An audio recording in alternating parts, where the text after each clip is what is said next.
Welcome everybody to Big J's World. I'm Big J here again. I'm here with Angel, who is a brand new author. So Angel, if you want to go ahead and introduce yourself, how many books you got out, is it only one book or so on and so forth? Sounds good. Hi, my name is Angel Dee. Just launched my debut dark romance, Stalker. It's my very first one. I got book 2 in the works. Hopefully that'll be out within the year though. So hopefully it won't be just one for too long. Awesome. So what made you what inspired you to become an author? Was it something that you thought about along for a while, or is it something like, hey, I just wanna let's see if I could write a book and we'll just put it out into the world and see what happens? I think it was kind of a conjunction of a lot of things. Growing up, what kid doesn't say, oh yeah, one day I'm going to be an author. I'm going to write books and stuff like that. That was always kind of in the back of my head. Like I always knew I kind of wanted to write something. I didn't know if I'd ever publish it, but I became an avid reader and listener to audiobooks probably a few years ago now. And I was dropping like probably $50 a week in audiobooks because I was just flying through them so quickly. And I'm like, you know what? I feel like a lot of the stories I'm reading and listening to lately, they all kind of sound the same. And so I started to think about ways that it wouldn't be like that, how I could pull my own thoughts, my own stories, and like make them into something that didn't sound like anything else I was listening to or reading. And so I was like, why not I take that $50 a week that I was spending in audiobooks and start investing in like writing my own book. So then I decided to write. I first wrote actually a fantasy, and it got like 100,000 words into it, and then realized that my plot holes were plot holing really hard, and that fantasy is probably not like a great debut for me. What was the premise of the fantasy that you were writing? So I wanted it to be like a dark romantasy with like magic systems and war, and I wanted it to be a trilogy with like 3 female main characters that all eventually come together to rule the kingdom from their different magical backgrounds. Like I started off with the witch, and then I had the siren and the dragon, and they all had these really unique personalities, and I love it. And I'll probably go back later, but I originally thought it was going to be a reverse harem, and then I realized that I don't like writing reverse harems. And so I had set up my whole magic system based off of this premise. I was like, I don't like it anymore. It felt wrong. I don't want it. And then trying to fix it would mean rewriting the whole. Right. So it's just a matter of learning me. I'll probably go back to it someday, but it was a lot of fun. It's got basically the genocide of the witches and and then like the sirens are like, yeah, we're out, bro. We're going to go in the water. And then the dragons are like, everybody thinks they're extinct, but really they're just up in the mountain. Wow. So you started with romantasy, and now this book is a dark romance. So what, where did you get the idea of doing this dark romance? Was it just something in the back burner, or did you just took elements from your romantasy book and put it in there, or was it just a new idea? It was a new idea. And I think I have a lot of them in the tank, just like various stories that are just kind of sitting on the edge of my mind. I've had to write some prologues just to get them out of my brain at some points. But for this one, I think I was largely affected by the things that are happening in the world. I mean, and I know that I don't want to say that that's what made me write this book, but I think that looking back now, I'm starting to reflect on the things that happen in my book versus what's happening in reality. And when I was writing this book is when the files were being released. And I don't think I understood like that it was weighing so heavy on me until I reread my book and was like, I've got islands in my book. Got 2. I've got Bad Island and I got a Good Island. So I think it's a matter of like rewriting things into a way that makes it something that we can handle, right? And so I think that's like one of the biggest things with having dark romance is that all of those triggers and stuff like that, or trigger menu or whatever it is that whoever it is that you're looking at and talking to, I think it's a way for us to explore things safely and for a lot of survivors to like rewrite things or read things into a way that makes it not painful anymore. Okay. So when writing this book, do you put yourself in the character's shoes, or do you like take it from like life experiences or what's happening in the world? I think a little bit of everything. So I try because I write first person present tense. Hmm. So when I'm writing in that character's frame of mind, I do have to put myself in their shoes, see the world from how they would see it. Like I have one chapter in this book that's written in Brock's POV, so it's not even my two main characters. It's like the evil boyfriend character who's like textbook narcissist, right? So I pulled all the textbook narcissism traits and I'm like, bah, bah, bah, like, and I'm really embodying this character as I'm writing it. But yeah, so it's trying to see things from a different frame of mind. And I think that it's a really fun place to be and explore and then come back to my own life. Awesome. So just give a brief description of who are the two main characters and a little bit about their background. Yeah, so Vincent is my male main character. That's the hunky man on the cover with the pretty tattoos. Yeah. And Jules is my female main character. Met in high school. He was being bullied relentlessly, which who can't relate to that? She was the popular cheerleader, but she was nice to him. They had lab Hmm. together. They tried to set it on fire at one point by accident. Like, Oh, God. things happen. He always like was thinking that she's so beautiful and so kind.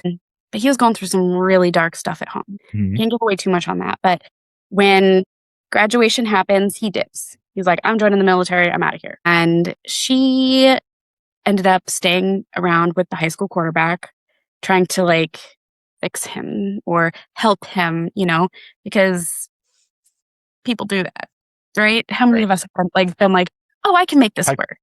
Yeah. I could save him. I could save her. I could do this. Like she's like, "Oh, I'll take some time off of college so that way you can get your career up and then I'll go back and take care of me because like right now you need to focus on you and I could be put on the back burner, you know?" And then things start to go really sideways with him with that situation.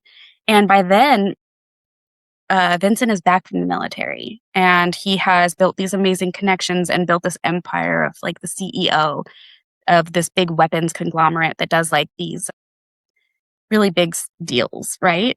And he follows her for years and he just kind of keeps an eye on her, make sure she's doing okay. He starts to notice some things that are not looking so great. So, of course, to protect her, you have to like insert some cameras in people's homes, Right?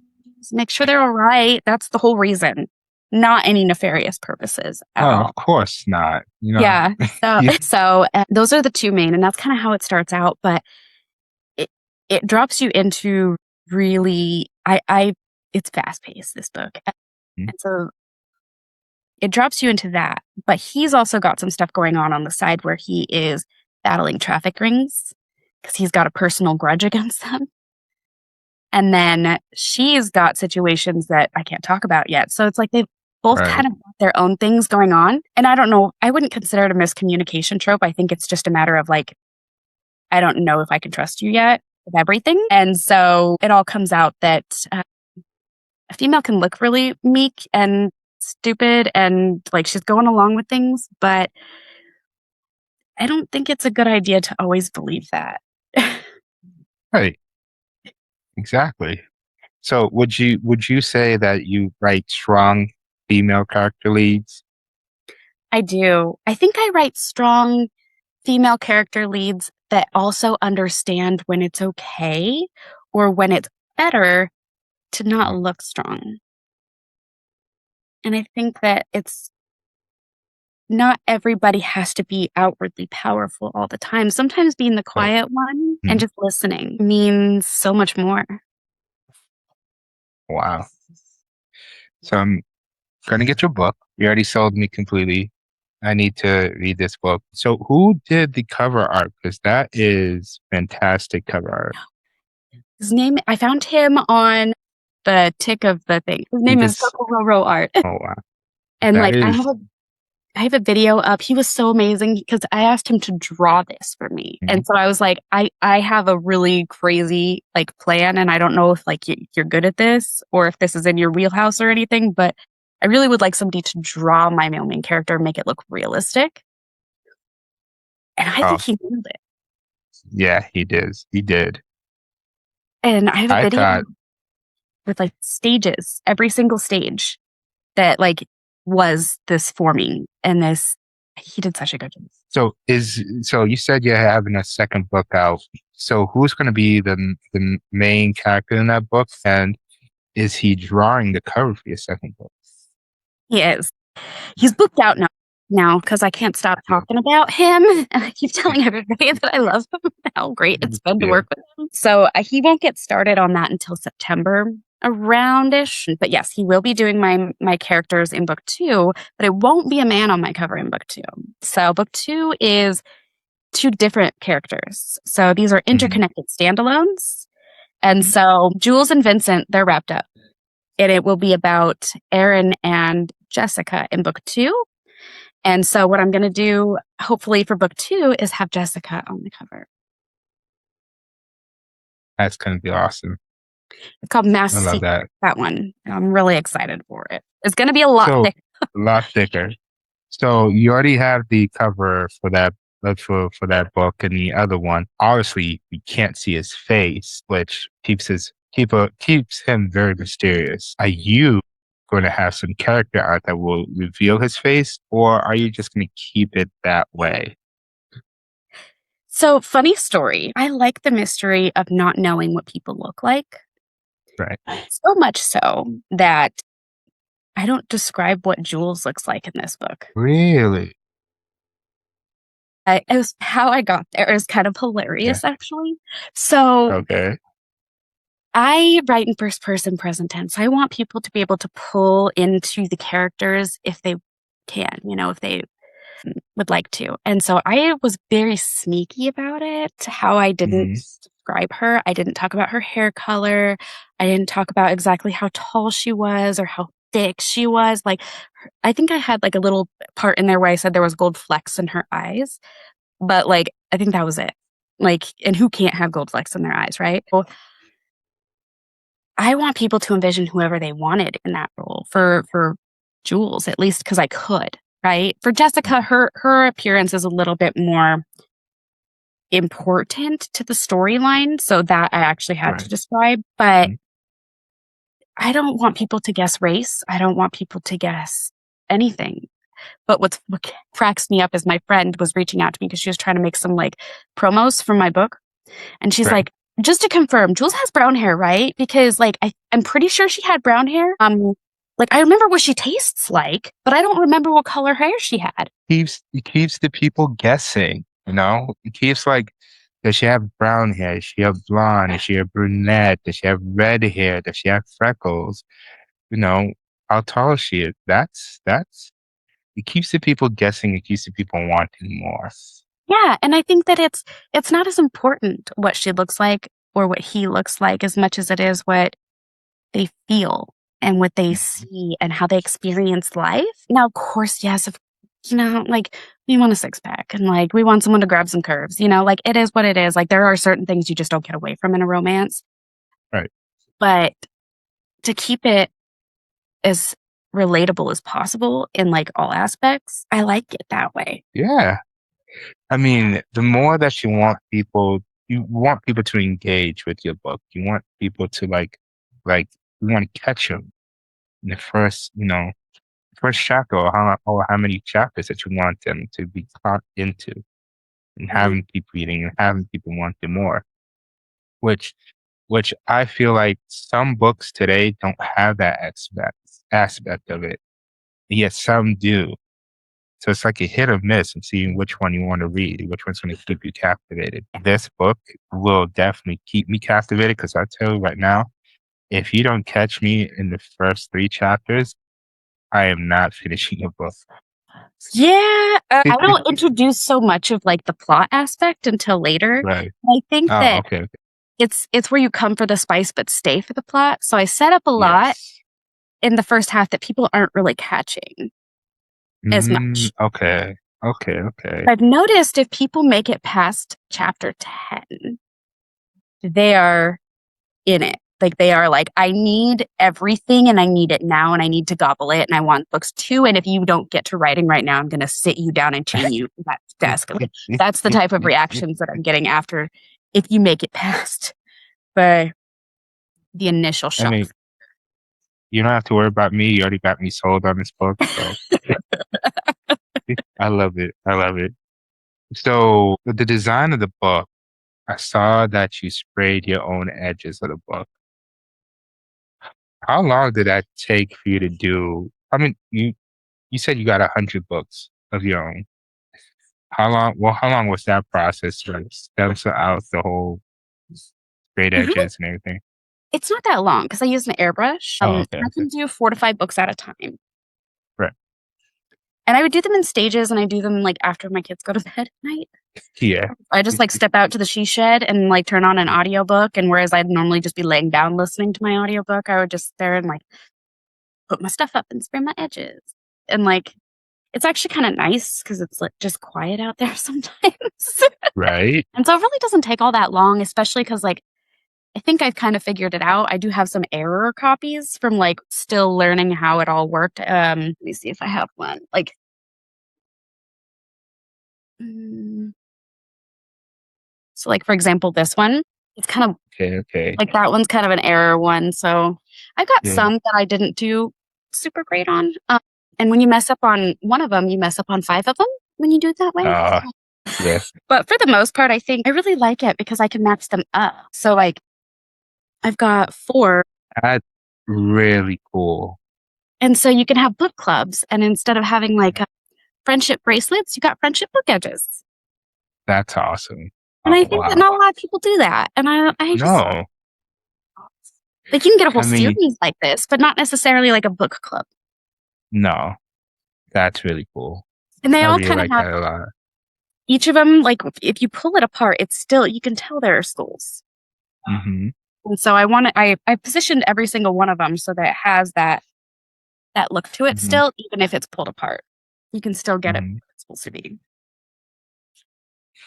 That's really cool. So you're working, this one's already out. You work on the second one. Is there going to be a third book in the works after the second one, or is this just a duology? Or you haven't gotten that far yet? I don't know yet. So I'm hoping to wrap up this series, perhaps, unless somebody else catches my eye. Because like I don't even think I intended the second book until I started writing the first one. Mhm. And then I'm like, okay, no, this needs to be a series at least. And so there's a lot of different ways I can go with it. And I think there's a good chance that there will be another one because they are interconnected standalones. So each person can Right. have their own story. And I've got to be totally honest, my characters kind of write their own stories half the time. Like I could have a general outline and sometimes they give me the bird and they're like, no, we're not doing that. And then they just do something else. So who knows, someone might come up and decide that they're going to break my heart and make me want to do something with like their story. And it makes me sound so crazy, but it's really how it goes. So so when the second book comes out, whenever you have that planned, obviously you're working on it. Are you gonna do like a special edition 2 book thing, or it's gonna be? Are you gonna still do the same sprayed edges, same pattern for the second book, a different color, or what are you gonna do? I think I'm gonna have multiple options. At least once the second book comes out, I would like to do it as an omnibus and have the 2 books in one with like the actual printed edges at some point. Maybe I was thinking like different options as far as like I I write for audio and audio like is kind of pricey. So I've heard. I have especially after heard. putting it out, like all the effort that goes into launching the book itself and editing the book itself and paying for the cover design.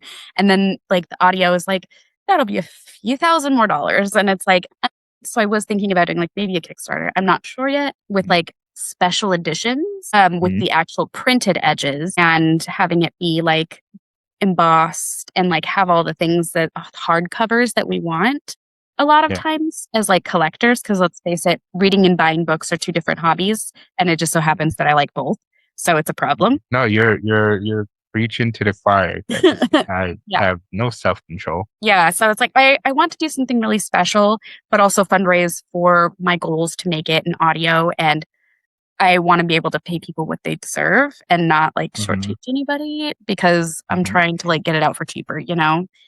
right. Have you thought about doing the narration yourself? I'm not a very good like speak louder. Same here. And plus it's duet.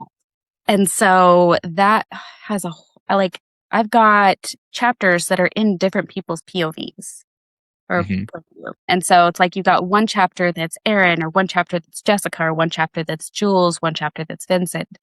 And so I don't know that I could pull off a growl in a spicy scene. okay, Even if I did the female part, I just don't think mhm, it would be there. Like these voice actors, they are amazing. Like if you mhm, hear some of the things that they do, you're like, yeah, I see you. Like that's really yeah. good, actually. I mean, I have heard some audiobooks that the voice actor was so monotone that I didn't even wanna finish the book. I just stopped and just yeah. You gotta Yeah, get it's that perfect voice actor to do what you're imagining the person sounding like. and to be honest, sometimes I want the monotone because like Yeah. there's a whole section on Audible that's like designed for helping you sleep, where it just tells you really boring stories. No, that would just annoy me. I actually like it sometimes because I like to hear things when I sleep. Like I grew up in a really big house that always had people in and out and going around. So quiet Mhm. is like when my brain won't stop. And so, because I'm constantly thinking about things and processing things. And if I'm focusing on the color of the cabinet as they cleaned it, like that's literally what some of these are about. And I really like it. I mean, true. Oh, I don't know. Well,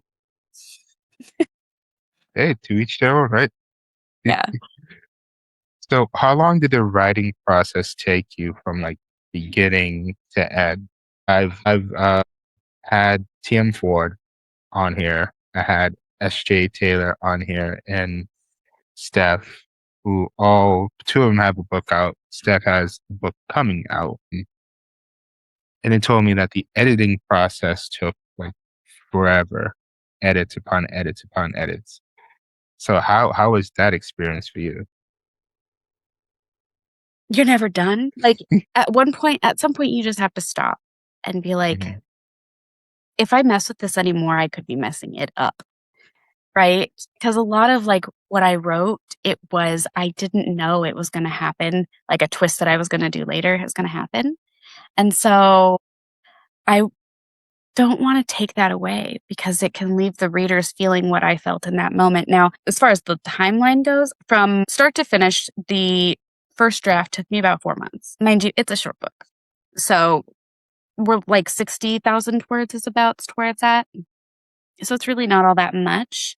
So about 4 months for the first draft, but I think I spent probably another 4 months on editing, and I was editing hard. I would go through and I would read my entire book, cover to cover within 2 days editing, and then I'd take a step away for a week, I'd come back and I'd look at it, I'm like, "What 4th grader wrote this?" Like, and then I'd fix it My again. goodness, what fourth grader wrote this? Okay, A lot of my writing I did at night, and so my yeah, kids will sleep, it's 3 a.m., the story is flowing, my grammar is not.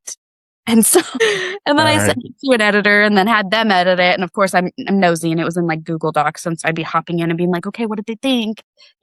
And then I'd go through and do those ones, and then I'd send it to the beta readers and the alpha readers, and they'd read it, and they'd have edits for me on that, so editing took a while. I didn't think it was gonna take that long, but it did. So, which draft did you finally say, "This is it. I'm done. It's good to go"? It's hard to say because I did a lot of go back edits as I was still Mhm, writing, and so if I had to say full draft, like, completed, 4th, 5th, 4th or 5th. mhm. And did you had to, like, take out some of the story well, some of the parts from the book and change them up, or did you actually, like, try to keep it as much original to the first draft?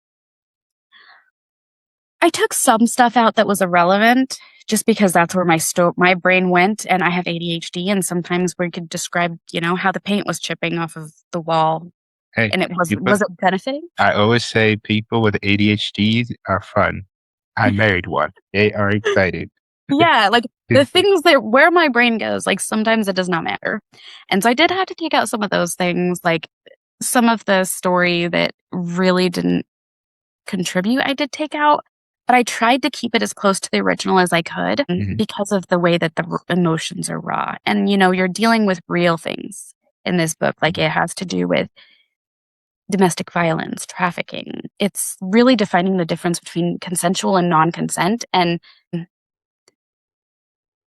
consensual non-consent, right? Because it's like that there is that in there, and it comes with a lot of dark romance where it's like, right, I want you to do this, but I want to pretend like I don't like it, like, mm, but it's defining the differences between those things a lot in this book and how it really does matter just having that one conversation. And I frame it as a negotiation in mine, mhm, where it's like we're gonna sit down like we're at a business table and we're gonna talk about what do I like and what I don't like and what's a no and what's a yes. right. And so it has to do a lot with that. And A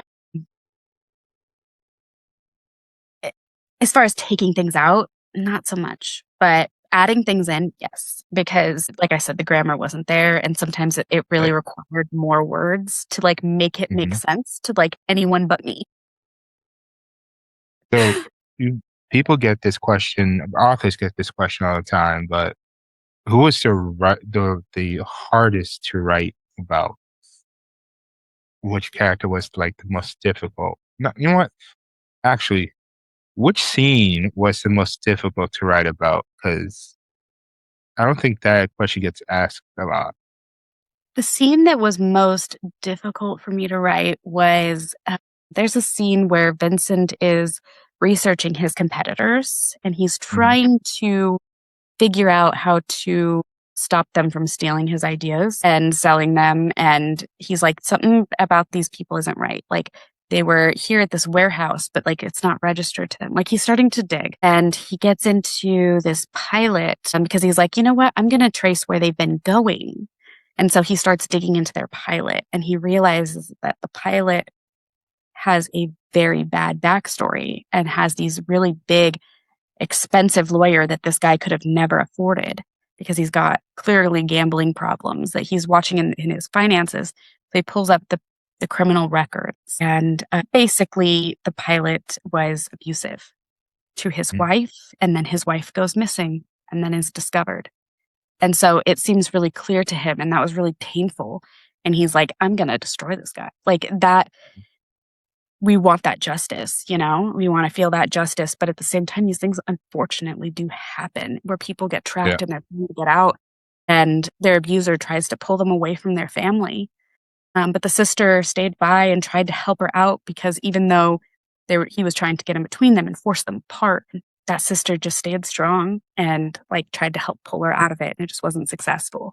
But I think that was really the one that hit my heart the hardest because that person didn't get out of that abusive relationship. And we want we want to see everybody have love and happiness and happy endings, but that's just not reality.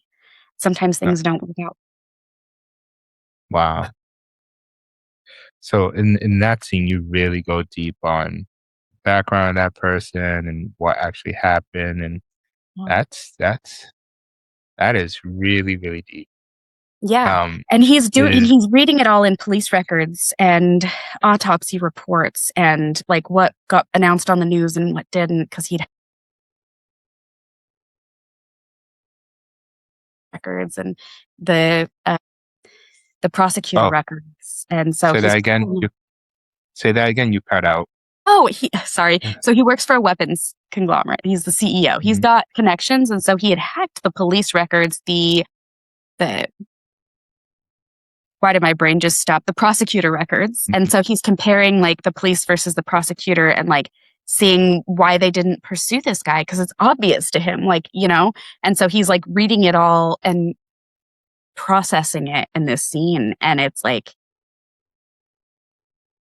it angers him, and he yeah. wants to do something about it.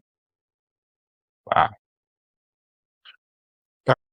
Did you have to do like any research writing that scene at all, or was it something that?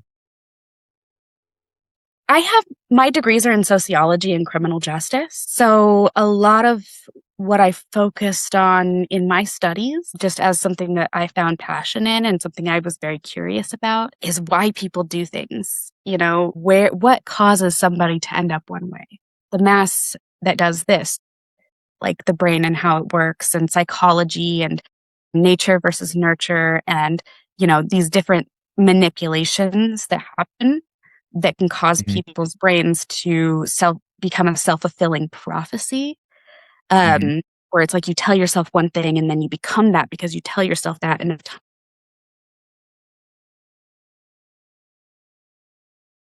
writing to me, and so I do include that a lot in my writing. Maybe not as much in book 1 as I will in book 2, but it's definitely there, and it's all about, making sure to recognize those signs early on and to not allow those near you. wow. So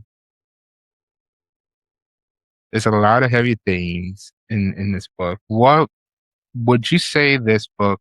Because some people find self healing from music and TV and shows, and now that I've been doing this with different people, books. Had a couple people tell me I had self healing from reading this book because of the character going through the same situations I was going through.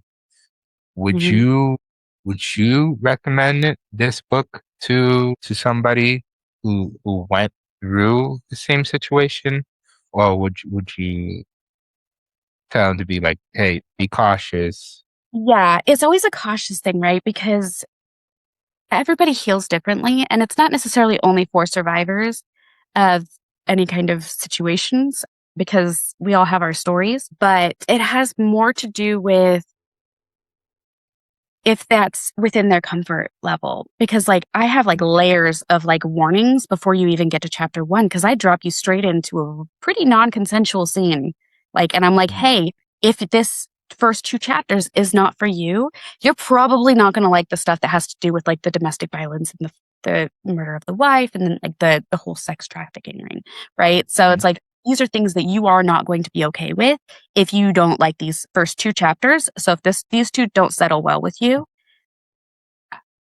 if you set the book down, I'm not going to be upset. Like, this is a very niche type of book. When it comes to dark romance, you should know what you're getting into. So I've got my author's note, I've got my trigger warnings, and then I've got my dedication that are all very clear that, like, hey, I'm not glorifying any of this. This is not what this is about. But also, you should be warned and be cautious of your own mental health. So, is it going to be something I recommend? I think that I would like to know that somebody is comfortable with dark romance first, that they have mhm, dipped their toes into the dark romance pool before you mhm. step straight into, like, trafficking. Right. So, do you want to read the author's note? Gee. See, then you'll figure out why I'm not a narrator, because 'cause I'm terrible about reading aloud. Let's So, see. this book is intended for mature readers over the age of 18. Reader discretion is advised. Note from the author: your mental health matters. Mass Stalker is naughty, gruesome, and absolutely unhinged. It's important to know your triggers before beginning this book. For many survivors like myself, we write and read material that can be triggering for some readers. So why do it? For me in particular, it's because I can't speak for all, it allows me to take back power once stolen. Not every survivor or person in general is the same. Everyone, regardless of their background, has their own comfort level. I respect and love you all, regardless of whether my book is for you. If this is where you walk away, I wish you all the best, and I genuinely hope you find an amazing next read. I started off chapters 1 and 2 with huge triggers on purpose. If you're going to set the book down, there's a pretty good chance it'll be there. But I want you to know that I write for power. So if it seems powerless now, you may enjoy the read. Mass Stalker is very much a come for the spice, but stay for the plot type of book. And I hope you enjoy because the crows are watching. What are you talking about? You read that so perfectly. You tell me you're not a big read alouder. No, I think you could voice narrate the person. Maybe with a lot of practice. But I also have read that a lot of times and I wrote it. So, like, if I was to ever try to read someone else's stuff aloud, I don't know. But then I have the dedication that I think really kind of sums it up too in more of a Yeah, poetic. yeah, Um, go for it. to the ones that who know what it feels to have your freedom stolen, your voice silenced, your body treated like it was never yours to begin with. To the fighters, the survivors, the ones who refuse to break, even when even when the world tried to make you disappear. This story is for you. May it remind you of your power. May it give your rage a place to breathe. May it let you feel wanted, worshipped, and in control on your own terms.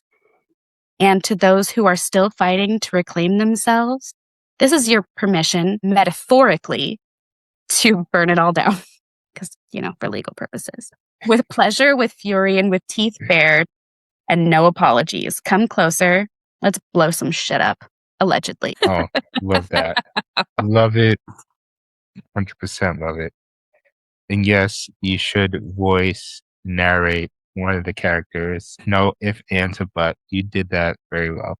I do stumble over my words when I speak aloud. I never was that kid in class that was like, yes, let me read my book aloud to the whole class. I was always the one in the back going, thank you. Yep, same here. Don't even choose me. If you choose me Don't and pick I me. read Don't pick me. something, no, But yeah. And I think it's important, even when you have something, especially when you have something with this many triggers, is to have that comedic relief. And so there's a lot of jokes, there's a lot of witty banter, there's a lot of like sarcasm like involved in it because it's like you have to. And I think that the people that I follow that are comedians that are the most funny in the world are the ones right. that had like the worst childhoods. Like I learn about some of these like or the worst lives or dealing with really serious things on the side. They're hilarious because they're like, you know what? Yeah, And so it's like, that's the kind of characters that I like. Vincent he's kind of like broody, but like his best friend Aaron, mhm, who's the male main character in book 2, he's got sarcastic banter, like nobody's business. He can't take nothing seriously. He goes around, bumping rap in his Prius. Like right. Bumping rap in his Prius. Okay. Love it. Love it. So I see a bookshelf back there. Which one, other than your own book, because your own book is your pride and joy, which one would you say would be the one that you would recommend to a reader? I got quite a few. I have a new one that I discovered, a new indie author that I did not know until recently, Allie Beth. Yes, she is amazing. She was on the podcast with me. She is the most sweetest person. I love her. Turns out, funny story, we were both in the military at the same time. She was one of the MPs that I was jealous of. Really? I think we were there in the same training area at the same time, which is hilarious. Then, if I'm going to go like what brought me into writing, and this is going to be a controversial, but I don't even know if I have the other ones up here, but there are 2 books that brought me into first person books. And so I have really hard time with third person writing. It's just because of the way my brain is. I want to be pulled out of my world. Right. The first one, of course, is like the Twilight series because it's the first person book I ever read. And Hunger Games was my very first, like the second first person book I ever read. So those ones will always hold a place in my heart because it went to show me that even though like people will say what they want about, the writing style or the grammar, it's hard to do Chicago in first person. Okay. Like, let's be Mhm. real. It's not a thing. Like Mhm. we're making stuff up as we go. Okay. Right. Sometimes there's rules, but I think that those ones are going to be, it's really where it's at. Like as far as introduction goes. So those are the ones that brought me in. But as far as like my all-time favorites, I really enjoy the Lord series by Chantal Tessier because I think that one really showed me like the interconnected standalones. And I really like that style because I hate trying to figure out where I need to start. And then if I get the wrong book and then I can't start there and I gotta go find the other book and like No one likes that. So that book in the corner is catching my eye, and I keep looking at it. It's the one with the skulls up in it. One Yeah, that. No, the one. Yeah, that one. Yeah, yeah, yeah. together. Yes. So these, and I rescued these ones recently. Yeah. So somebody was on I think it was Facebook Marketplace, and they were like, I got a bunch of like signed copies of books, and they're like, I got the lot, like 30, no, I think it was like 60 books for $75. And some of these are signed. That's awesome. And so I haven't read them yet because I've been so focused on my own writing, but I really, really am going to get to them. But Kingdom of the Cursed, it sounds so good. And so this is when like the hobby of buying books and reading books are two different hobbies because I buy a lot and then I don't always get to them right away. Okay. So buying a lot of books. That's a great segue for my next question that I ask everybody. Okay. So currently right now, there's a TikToker that I follow, which I will share her page with you. She currently has 1,700 plus books and she thrifts them. That's, Most of them she thrifts. So how many books do you have? I don't know. Because I have this bookshelf and then I've got the Okay. entire entertainment center upstairs around my television. Um, and then audio, like I said, I got really into audio. Let's pull up my Audible right now and see. Because like that one doesn't require me to go anywhere or wait on shipping. Right. So you still have some books that you're waiting to be shipped, I'm guessing? Yeah. Yeah, I've got some in Okay. my TBR, but I'm taking a pause from my TBR because I need to do my own stuff. Like, because I have a deadline to get my second book out. And so I'm like, you know what? I can't start those even though I really, really want to. And plus, I'm ARC reading and beta reading for my friends. And so, and other authors that I've met. And so it's Yeah. 305 titles that I have in Audible. Wow. Well, not super, super much, but if you Yeah. think about the amount of credits that took, it's quite a bit. And I Yeah. all of those pretty quick. All right. So let's just, including the books, let's call it 500. Let's bring it up. Yeah. Yeah, that's Yeah. So no personal library is 1,000 books, I think. yeah. And I probably would have a personal library, but my office is so awkward. Like, I don't know if you can see that. This is a window into my laundry room. That's a window? I thought that was the wall. It's a window.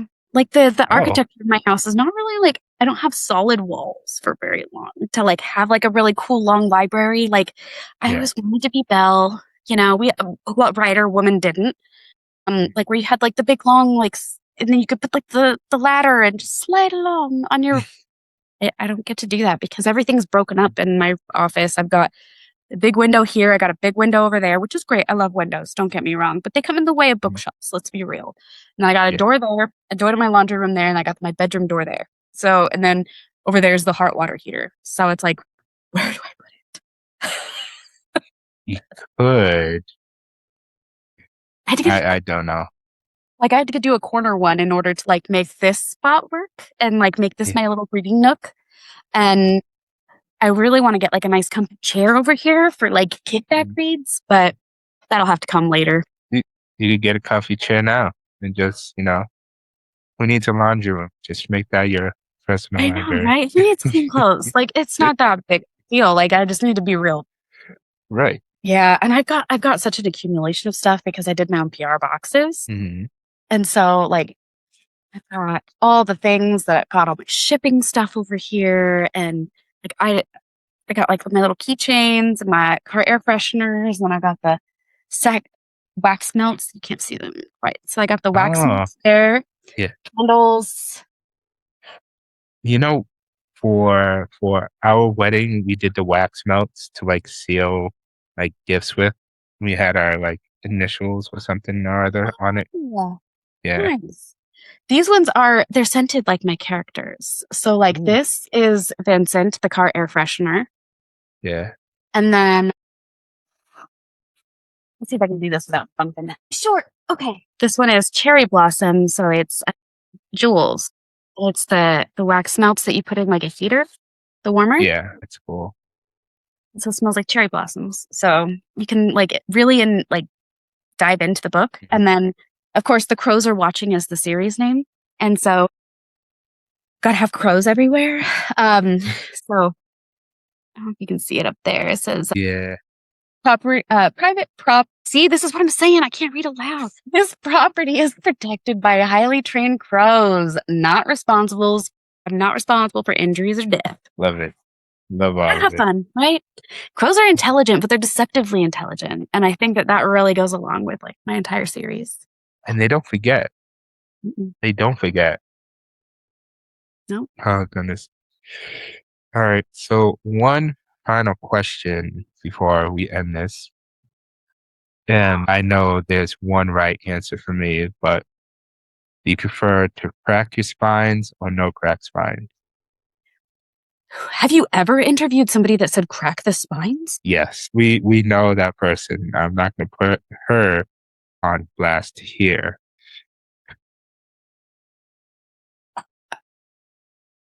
I appreciate what you do with your own books. Yeah. But also, if anyone comes into my house and cracks the spine, please don't. I mean, That is not to say I won't buy books that have cracked spines, because like I rescue books. no, I will. So there's a used bookstore about 45 minutes away from me, and I will literally go through the book, the one I'm looking for, and if I see, oh yeah, well loved book. Well loved, but I rescued Yeah, them. you did. I wouldn't pick up a book that had a cracked spine, even if it was used. That's Like just my personal preference. I bought that one brand new. It's got a nice Yeah. spine. So like, although I do things that I highlight sometimes, things that I like. I don't know if you can see. Probably not. It's kind of light. But like, I got highlighting going right here. Yeah. So I sometimes will do that. And I know that that's like a taboo thing. But I mean, it's your book. You can do whatever you want with it. especially because like, there's a lot of research involved in becoming a writer and like the way that things are formatted. And Right. like, not necessarily obviously taking their words because I would never do that. But like, No. the way that you pull the reader into the scene, it's like, oh, that's a really great way to do that. Like, I should entertain different ways of like that type of method. And being a writer it's a craft, right? Right. We don't start off perfect. We That's are true. continuously developing. We are continuously Mhm. getting better. We are continuously learning from our readers and our editors and ourselves and the world. And if you don't continue to develop your craft, you're going to be blockbuster. Mhm. It's true. Well, I don't highlight my books, but you're doing research for your own writing. I So, don't highlight all of them. Like I got special edition ones that I don't highlight. Like this one is a box set. what book is that?